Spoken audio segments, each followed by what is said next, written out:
Hello folks, welcome to another deep dive into historical facts you absolutely do not need to know, will never use at a party, and should probably feel a little bit worse for knowing. This time, we're going to ruin something sacred, your fantasy of Victorian cities.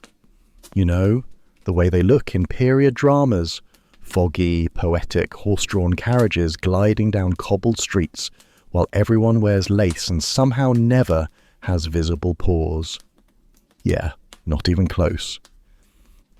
What you actually would have gotten if you stepped into a real Victorian city was more like an immersive 4D simulation of lung disease.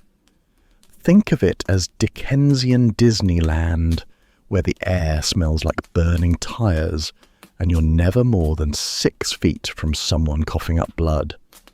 It's time to unpack your complimentary Victorian starter kit. Includes coal smoke, crowded tenement housing, and a rat named Percival, who may or may not be living in your bed. Also, before we dive in, let me know in the comments where you're watching from, what ungodly hour it is, and whether you're falling asleep to this or just stuck in traffic. I find it oddly fascinating that someone in Norway might be hearing about Victorian chamber pots while microwaving fish at 3 a.m. You guys are great. Alright, let's begin where all great 19th century disasters start. Urban planning, or more accurately, the complete lack of it. Victorian cities weren't built, they happened. Like mould or a pile of dishes you keep promising you'll wash tomorrow. London, Manchester, Birmingham, these places didn't so much evolve as erupt. The Industrial Revolution basically kicked down the door and yelled, "Everyone move here!" And people did, in the millions, cramming into cities like clowns into a very poorly ventilated car. The result? Streets that were too narrow, houses that were too tall, and neighbourhoods that were just human petri dishes. Tenements were crammed full of families, plural, sharing single rooms with all the space and privacy of a group text.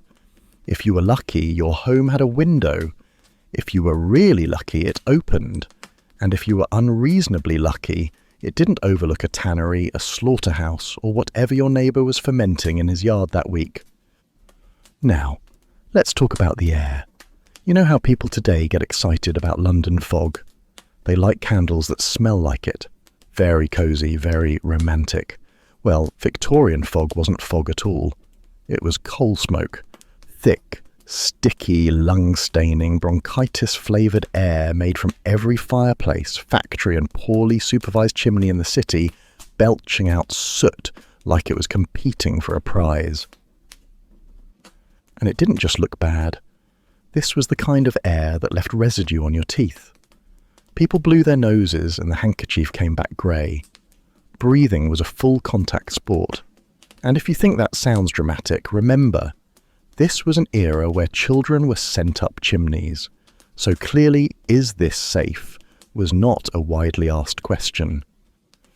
Meanwhile, the noise of the Victorian city could wake the dead, which honestly was convenient since they were usually being stored just down the block. Every morning was an orchestral performance of iron-shod hooves, vendors shouting, bells clanging, dogs barking, and maybe a chimney sweep yelling, "I'm stuck," somewhere above street level. The city never slept. It just took short wheezing breaks between coal deliveries. Add to that a few 100,000 horses, because before Uber, your options were walk, ride, or be trampled. And horses, while majestic and sometimes named things like Buttercup, had one major design flaw. They pooped constantly. One horse could leave behind 20-30 pounds of dung a day. Multiply that by the number of horses in London and you're looking at roughly 1,000 tons of horse crap daily, turning city streets into one giant steaming slip and slide of sadness. And no, sidewalks didn't really help. They existed, sort of, but only in the bougiest parts of town. Most people just tiptoed through a minefield of manure, spit, and the occasional dead animal that had simply decided it was time to check out. Oh, And the Victorian solution to this was nothing. There were crossing sweepers, which were basically orphans with brooms, and even they gave up sometimes. Let's not forget the slop buckets. People without indoor plumbing, which was, most of them, had a system. It was called use a chamber pot, then chuck it out the window. There's a reason people yelled "Garde-loo" before emptying the contents. That wasn't a quaint custom. That was your only warning before being hit with a flying pint of raw sewage at 7 a.m. So, picture this. You're walking to your job in a match factory. You're ankle deep in horse waste, you can't breathe because the air is 40% carbon, and some guy on the second floor just baptized your top hat with what he had for dinner last night. Welcome to the empire. Speaking of jobs, let's pause for a moment and consider crowding. People talk about urban density today like it's a trendy challenge on HGTV. But in the Victorian city, it meant that 10 people in a room was the aspirational setup. It was not uncommon for whole families to share a single bed. And I don't mean sleep in the same room. I mean stacked like laundry. If someone in your home got sick, and someone always did, you just kind of took turns coughing. Disease was a team sport. Tuberculosis, very popular. Typhus, ubiquitous. The grip, basically just a fancier way of saying, this will probably kill you, but slowly. Now, let's say you're new in town, fresh off the train, maybe you're from the countryside. You step onto a London street in your Sunday best, and within minutes your boots are ruined, your lungs are burning, and you've seen a man fight a goose in front of a gin shop. That's your first impression. And it doesn't get better. You will not be offered a bath. You will not be offered soap. You will almost certainly develop a rash. Welcome. People smelled. Not because they were lazy, but because hygiene was still a hobby for the rich. Bathing regularly was considered suspicious in some circles. Cologne was more of a battlefield than a beauty product, used to mask whatever died inside your clothes. And by the way, laundry day, once a month, if that. So, if your fantasy involved Jane Austen characters flirting in flowery gardens, just remember that the real background noise of the Victorian city was coughing, cursing, clanging, and the soft plop of someone dumping a bucket out their window. The only thing romantic about it was dying young and being remembered in a wistful oil painting. But, hey, at least the buildings were pretty, right? So you've made it through the coal fog and corpse-lined alleyways of the Victorian welcome tour. Good job. You didn't even trip over a dead horse or get trampled by a baker's cart. Progress. Now, let's talk about what happens after you eat your undercooked street pie and nature calls. Because if part 1 was about the smell of everything, part 2 is about where that smell came from. Spoiler. It's poop. It's always poop. Let's start with a magical little moment in history known as the Great Stink of 1858. Sounds like a Monty Python sketch, right? No, it was real, and it was biblically foul. Picture this. A record-breaking summer heatwave, a city full of people who thought washing was optional, and the Thames River, which at this point had stopped being a body of water and was now more of a communal latrine with tides. Now, imagine all that organic material marinating under the July sun. The smell got so bad, and I mean eyes-watering, soul-leaving your body bad, that members of Parliament had to soak their curtains in chloride of lime and drape them over the windows, just to finish a sentence without vomiting. This was the same Parliament, by the way, that had been ignoring decades of public complaints about sewage.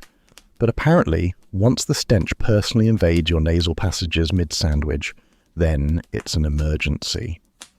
To quote an actual MP at the time, it is a Stygian pool reeking with ineffable and intolerable horrors, which is the 19th century way of saying, it smells like Satan's bathroom in here.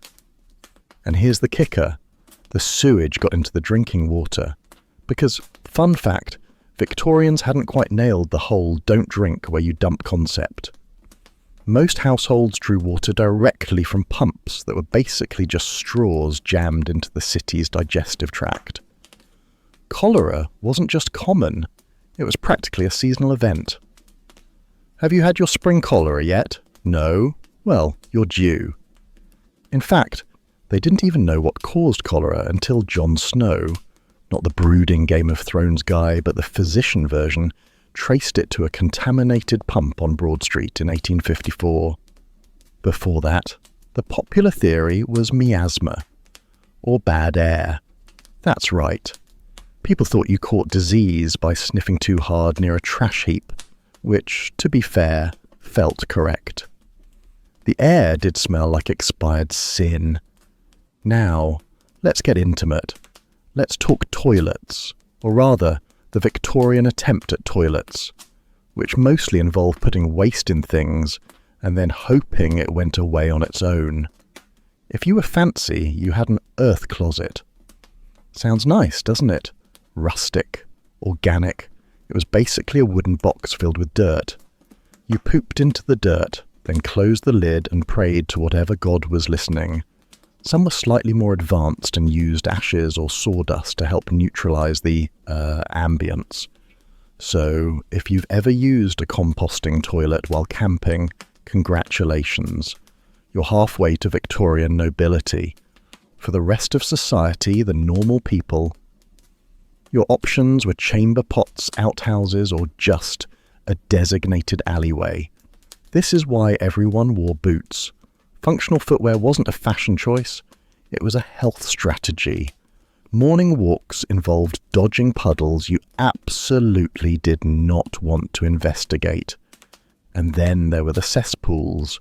Hidden beneath houses and courtyards, these underground tanks were where waste went to ferment like a fine murder wine. Occasionally they'd overflow. Even better, sometimes they exploded, no joke. The gases would build up, a spark would hit, and boom, your entire basement became a biohazard fireworks display. Just imagine explaining that to your landlord. But sir, it blew up. Yes, Jenkins, we know. We all smelled it in Islington. Now, by mid-century, London did get a modern sewer system, thanks largely to a man named Joseph Bazalgette, whose last name is exactly the sound you make when you smell raw sewage. He designed miles of underground tunnels that finally diverted waste away from the Thames and into places where it could offend fewer people. But let's not pretend this was a quick fix. The full sewer system took decades to build, and in the meantime, Londoners kept inventing charming solutions like the sewage ejector, which was exactly as terrifying as it sounds. It was a system that used pressurized air to shoot waste upward into the main sewer line. Sometimes it misfired. Sometimes it misfired into your house. One newspaper in 1859 casually reported a manifold splattering of walls and furniture due to a sewage explosion. Manifold. Splattering. That's Victorian journalism for poop hit the ceiling. So, let's say you survive the water, the air, the daily game of sidewalk slop roulette, and then, inevitably, you get sick. Because you will get sick. The only question is which disease wants to sponsor your body like a NASCAR vehicle. And now we arrive at Victorian healthcare, or as I like to call it, the lottery of whoops. Got a stomach bug? That's probably demons. Try a laxative. Got a fever? Wrap yourself in a wet sheet and lie still. Maybe you'll get better. Maybe you'll die and free up space for your cousin. Either way, problem solved. Doctors, bless their blood-stained little hearts, often carried leeches in their pockets. Mercury was a common medicine, and if things got really serious, they might bleed you, because, naturally, the best thing for a person vomiting from both ends is to remove more blood. There were also patented tonics, most of which were just alcohol, laudanum, or some delightful cocktail of opiates and sugar. You basically got high and hoped the germs died of confusion, and if the local apothecary couldn't fix you, your neighbours might suggest a folk remedy. These ranged from sleep with a potato under your pillow to wear a dead mole around your neck to ward off rheumatism. That's not a joke. People literally wore dead animals to avoid joint pain. The line between witchcraft and medicine was basically just a smudged charcoal drawing of a goat. But don't worry, you probably won't live long enough to need long-term care. Most children didn't survive past age 5, and adult life expectancy hovered somewhere between don't get attached and, well, he made it to 42, he must have been immortal. So yes, the Victorian city was romantic. If your idea of romance includes aggressive diarrhea, casual corpse discovery, and a non-zero chance your toilet might try to kill you in your sleep. And yet, people still moved to cities. They flocked to them, because while the countryside had clean air and space, it also had crushing poverty, zero opportunities, and possibly a vengeful goose. At least in the city you had options, like choosing which disease to catch. Anyway, let's keep going, shall we? Because if you think this was bad, wait till you see what the Victorians did in the name of fashion. Fashion. The timeless art of looking like you have your life together while slowly dying inside. And in the Victorian era, also on the outside. If you've ever suffered for fashion, you might feel a twisted kinship with your 19th century ancestors. But make no mistake, these people didn't just suffer, they combusted, they poisoned themselves, they fainted gracefully into open sewers. Let's start with the face, because nothing says powerful woman in 1852 like a complexion the colour of funeral porcelain. Victorian beauty standards worshipped paleness, not a healthy glow, but the kind of pallor you usually only see on corpses or people who've been locked in a crypt for tax reasons. To achieve that freshly exhumed glow, women slathered their faces in creams and powders made with lead. Yes, the same stuff they later banned in paint because it made children hallucinate and chew furniture. Lead makeup gave skin a smooth, matte finish, while also gently eroding your nervous system. But that's not all. Women also used belladonna drops to dilate their pupils, because nothing says romance like looking permanently concussed. And they'd line their eyes with coal that may or may not have included mercury, depending on how lucky you were. If you're thinking, well, at least the clothes were stylish, then congrats, you've just signed up for slow-motion strangulation.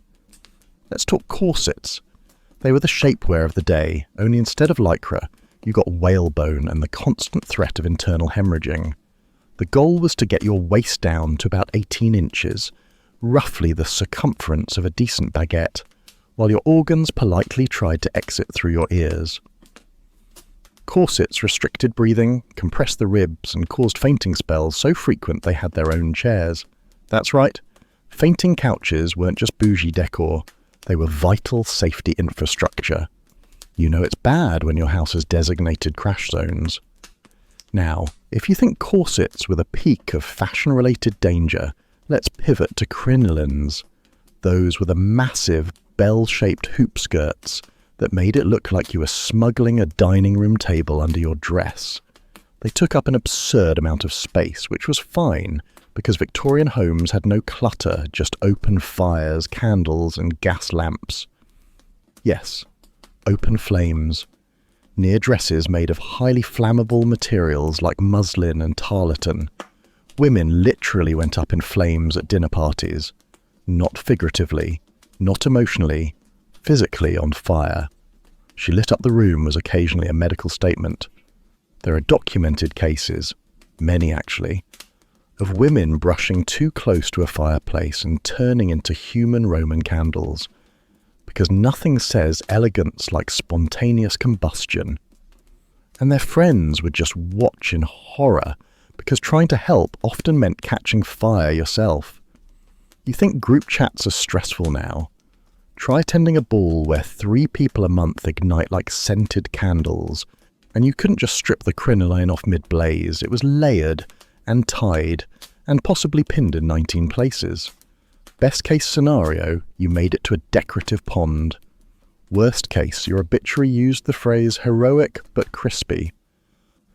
Gentlemen, don't feel left out. You were also roasting in your own stupidity. Men's fashion in the Victorian era involved about 17 layers of wool, starch and shame. Waistcoats, starched collars that could slice bread, and top hats that served no purpose except to announce, "Hello, I'm rich and about to faint." Top hats, by the way, were often made of felt treated with mercury, hence the phrase "mad as a hatter." Because if you work in a small room inhaling mercury vapour while crafting fancy headwear, you will start hearing voices and licking door handles. And then there were the boots.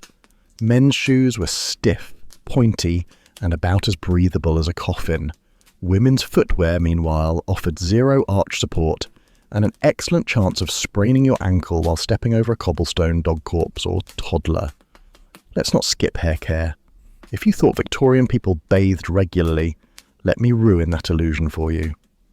Shampoo was not a weekly affair, more like a quarterly event. Instead, women often used hair powder, which was sometimes literally flour, or lard to sculpt elaborate hairdos. Lard on the scalp. This, combined with the total absence of dry shampoo, created an ecosystem so inviting that hair rats became a thing. No, not a nickname. Literal hair rats. These were pads made from collected human hair, often your own, but sometimes not. Charming. That were stuffed under hairstyles to give them volume. Kind of like a bumpet, but made from last year's shedding. It was normal to keep a little pouch of your discarded hair so that one day you could wear it again like a scalp-based recycling project. Chic and horrifying. And if that wasn't enough, you might top it all off with a wig. Not for baldness, that came later, thanks to the arsenic, but for fashion. Some wigs were powdered, some weren't, and all of them were heat traps. In the summer, people passed out not from heat stroke, but from the sheer volume of hat and hair stacked on their skulls like a cursed wedding cake. Speaking of arsenic, let's talk fashion dyes. In the mid-1800s, green became the it colour. It was bright, eye-catching, and, oh yeah, extremely toxic. The dye used to make that lovely emerald green contained arsenic, and not a trace amount. We're talking enough to cause skin lesions, respiratory issues, and death by accessorizing. Milliners, hat makers for those not fluent in 1800s Etsy, were regularly poisoned by these dyes. One woman who worked with green-dyed flowers developed open sores on her hands and eventually died, because apparently workplace hazard warnings hadn't been invented yet.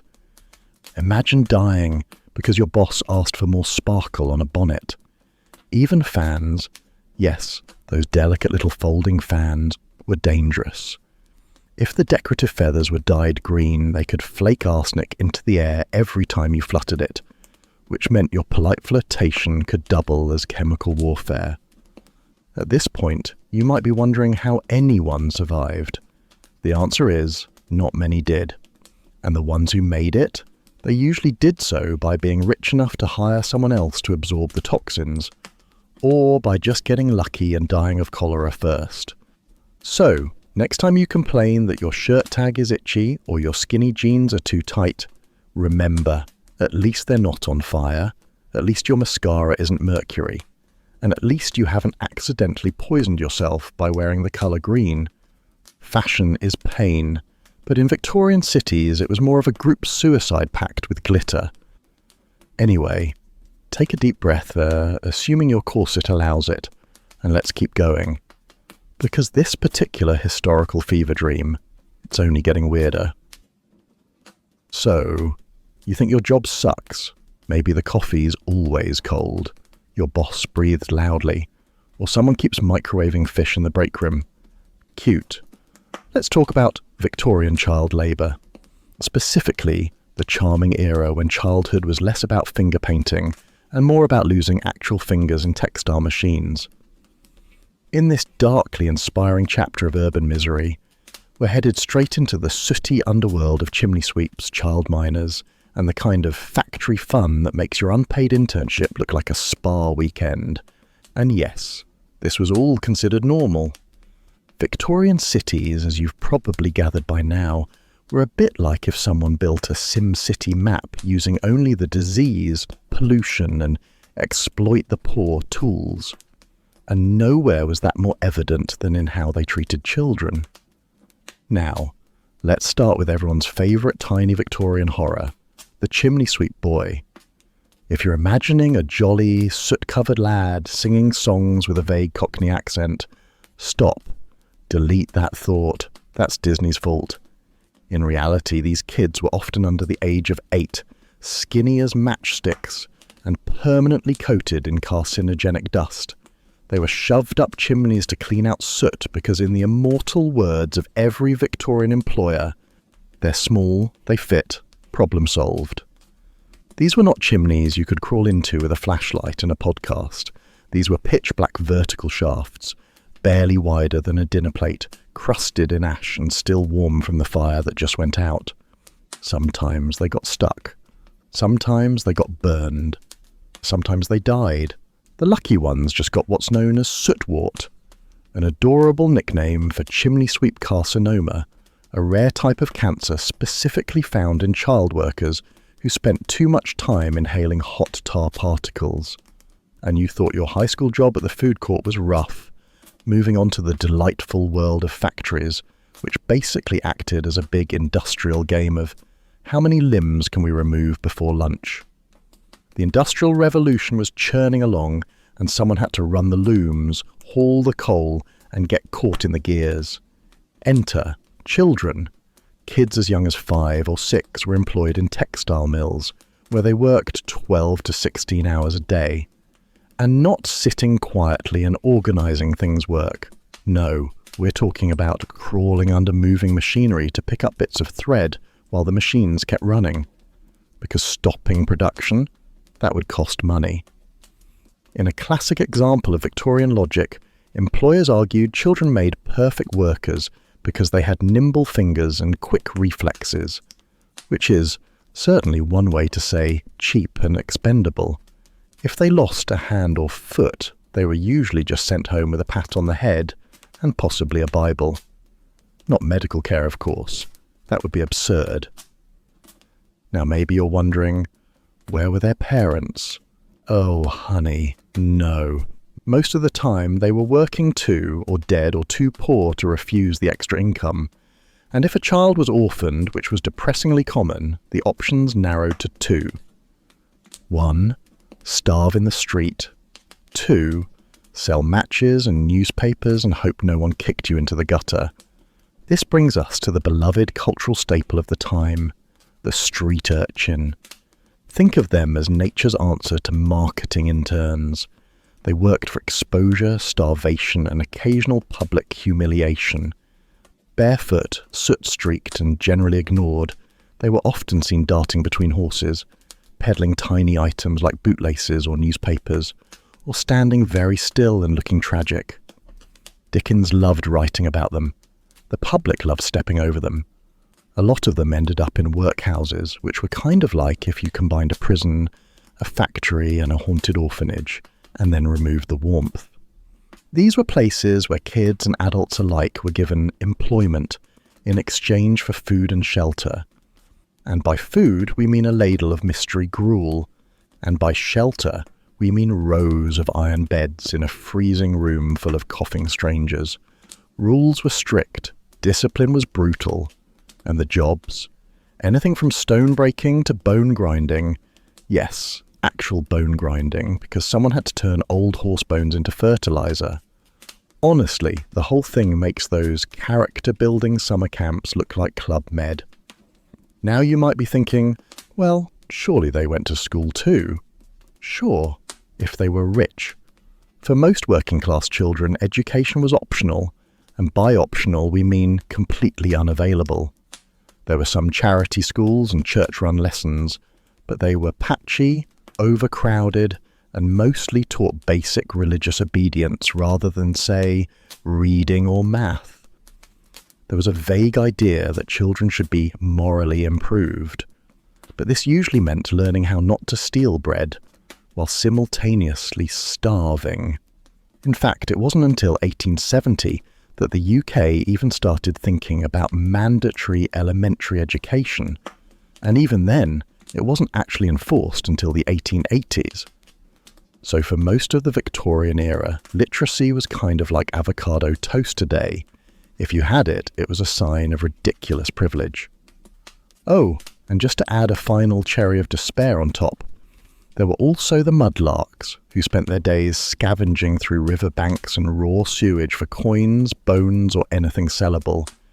The job description was basically, wade into the sludge and hope you don't die of infection before tea. Many of them were under 10, and many didn't make it past 12, but the real kicker, people thought this was all fine. Builds character, they'd say. Keeps them out of trouble, they'd mutter, while lighting cigars with the day's profits. It wasn't until public pressure, and a few particularly gruesome deaths, led to a series of slow, grudging reforms. The Chimney Sweepers Act of 1834 tried to limit how young kids could be when they were sent up a flue, but it wasn't properly enforced until 1875, because apparently telling people not to kill children for a cleaner fireplace was a hard sell. By the end of the Victorian era, progress had been made. Factories started limiting working hours. Schools became a little more common. But the damage was done. Generations of kids grew up stunted, sickly, and traumatized. And now they live on in our collective imagination, mostly as cute Halloween costumes. Because nothing says adorable like child exploitation in a tiny newsboy cap. Anyway, take a deep breath. Maybe call your mum. Then let's move on to the final stop on this delightful plague cart of history, Victorian medicine, where the only thing more dangerous than the disease was the guy trying to cure it. You know the type, probably named Horace, smelled like gin and despair, and got his medical license from a pamphlet he found on the street. He'd bleed you for a headache, prescribe arsenic for a cough, and if you were really lucky, jam leeches somewhere you didn't ask about. All right, so here we are. The last stop on this glorious train wreck, Victorian medicine, or as I like to call it, why you should fear the doctor more than your disease. Now, picture this. You're sick. Maybe it's typhoid, or the charming duo cholera and tuberculosis have decided to throw a party in your lungs. What's your move? Call the doctor, right? Wrong! You call Dr. Horace, the local bloodletter who smells like a mix of old leather, pickled onions and poor decisions. And if you're lucky, he shows up with his trusty bag of medieval torture devices masquerading as medical tools. First off, bloodletting was the go-to treatment. Yes, the same thing that sounds like a vampire's hobby was actually prescribed by serious, if slightly clueless, professionals.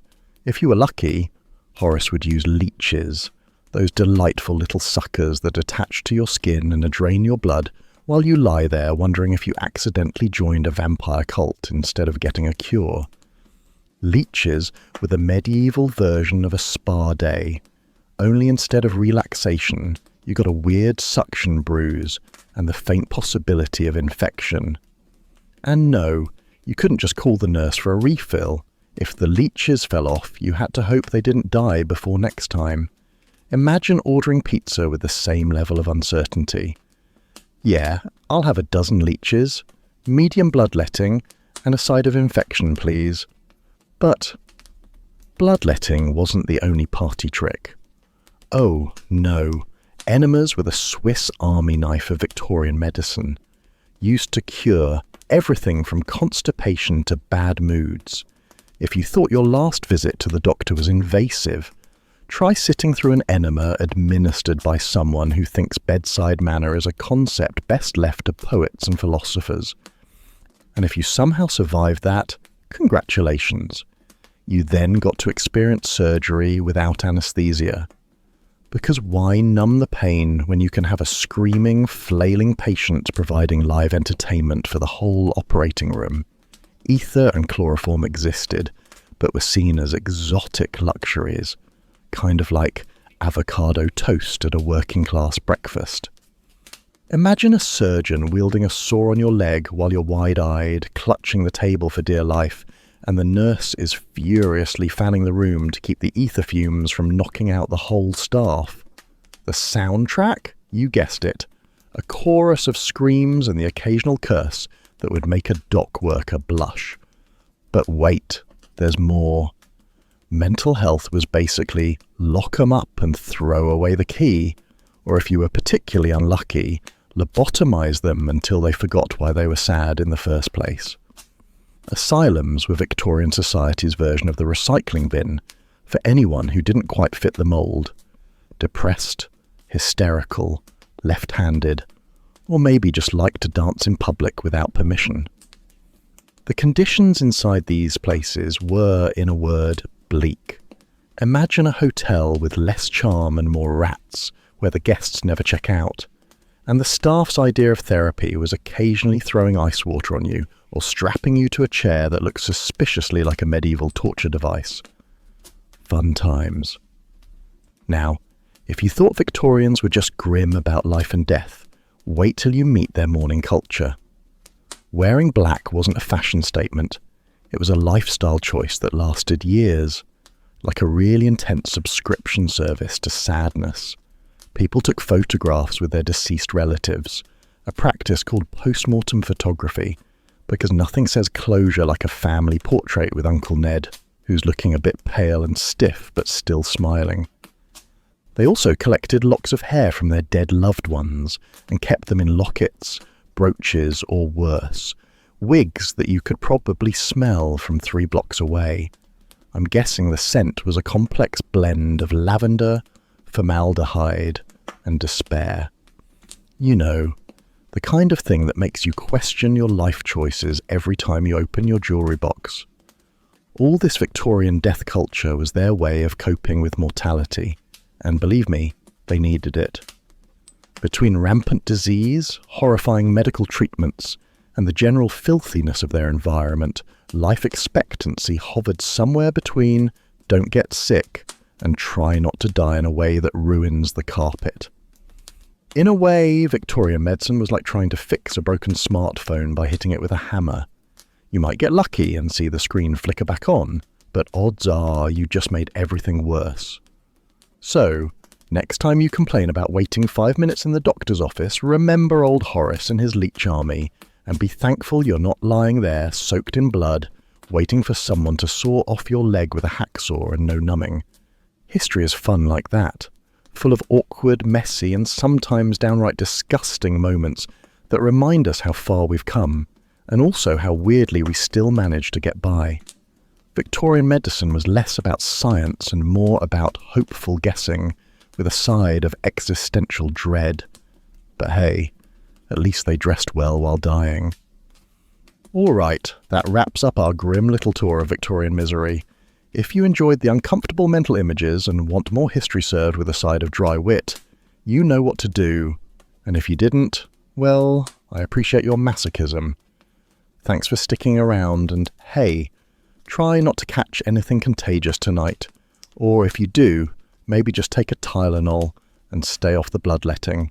Go get some rest, drink some clean water, and hug your antibiotics. See you in the next episode, unless I get thrown into an asylum for excessive sarcasm, which, in the Victorian era, was a very real risk.